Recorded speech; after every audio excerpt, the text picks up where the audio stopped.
Dans cette vidéo, nous allons étudier les indicateurs de dispersion dans le cadre des statistiques descriptives à une variable. Nous allons partager cette étude en deux. Dans une vidéo ultérieure, nous avons vu comment étudier un indicateur de position. Et il y en avait deux. Il y avait d'un côté la moyenne et de l'autre côté la médiane. Servait à situer une série statistique. Maintenant, ce qui nous intéresse, c'est d'être capable de vérifier que l'ensemble des valeurs sont soit homogènes, toutes rapprochées autour d'un point, soit écartées, c'est-à-dire hétérogènes.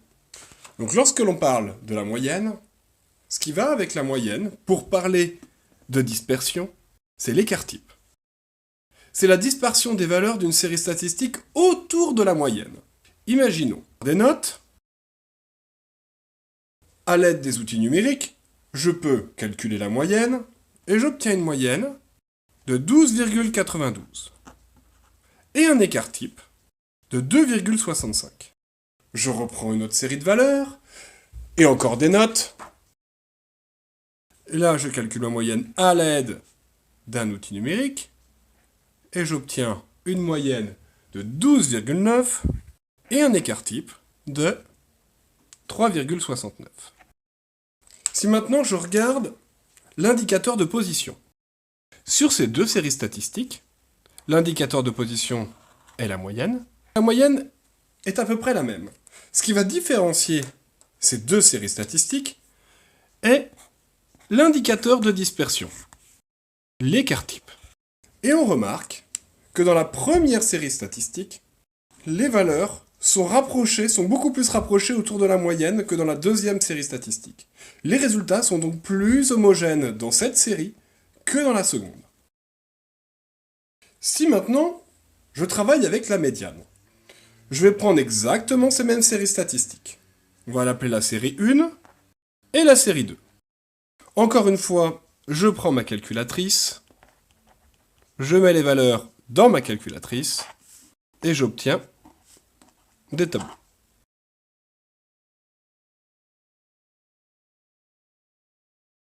On va essayer de comprendre un petit peu ces tableaux. Ici, c'est bien la valeur minimum de la série 1, le 8. 16,5 étant le maximum. Q1 est le premier quartile. La médiane, nous l'avons déjà expliqué. Et Q3 est le troisième quartile. Un quartile est la valeur de la série statistique qui partage la série ordonnée en 4 parties de même effectif. Je partage en 4 parties de même effectif, où à chaque fois je vais avoir 25%, et les indicateurs statistiques sont d'abord la médiane que nous connaissons, qui divise notre série statistique ordonnée en 2 parties de même effectif, et il va y avoir le premier quartile et le troisième quartile, parce que le deuxième quartile est la médiane. Donc, nous l'appellerons médiane. La valeur la plus basse est appelée le minimum, et la plus élevée, le maximum. Lorsque l'on a compris cela, nous allons pouvoir tracer un diagramme en boîte à moustaches. Je vais mettre une échelle des notes. Nous allons de 8 à 17. Je vais d'abord tracer en vert ma première série. Le minimum est 8. Le premier quartile est 12. La médiane est à 13. Le troisième quartile est à 15. Et le maximum est à 16,5 ici. Et ce que je fais, c'est que je vais faire une boîte ici, entre le premier quartile et le troisième quartile, et des moustaches pour le minimum et le maximum. Maintenant, la série numéro 2. Et là, nous avons nos deux diagrammes en boîte à moustaches. Ce qui est important de voir, c'est qu'il y a donc 25% ici et 25% ici de l'effectif. Ça veut dire que tout ça représente 50% de l'effectif. De la même manière, ici, nous avons 50% de l'effectif. Nous pouvons voir à l'aide de cette représentation qu'au niveau de la boîte, ici, et au niveau de cette boîte ici de la série numéro 2, les valeurs sont beaucoup plus concentrées.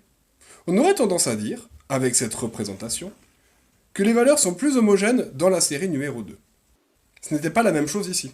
Et c'est là où en fait on voit toute la différence entre cette manière d'analyser ici avec la médiane et les quartiles et cette manière entre la moyenne et les quartiles.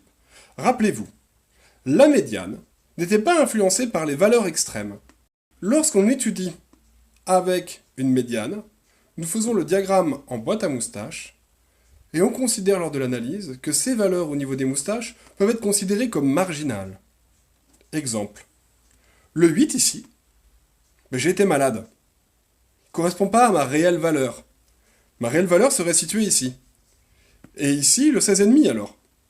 Le 16,5, je me suis mis enfin à travailler une seule fois ponctuellement. Mais est-ce que c'est mon réel niveau? Non, mon réel niveau se situe plutôt ici. Généralement, mes notes sont situées ici. 50% de mes notes sont situées là. De la même manière ici.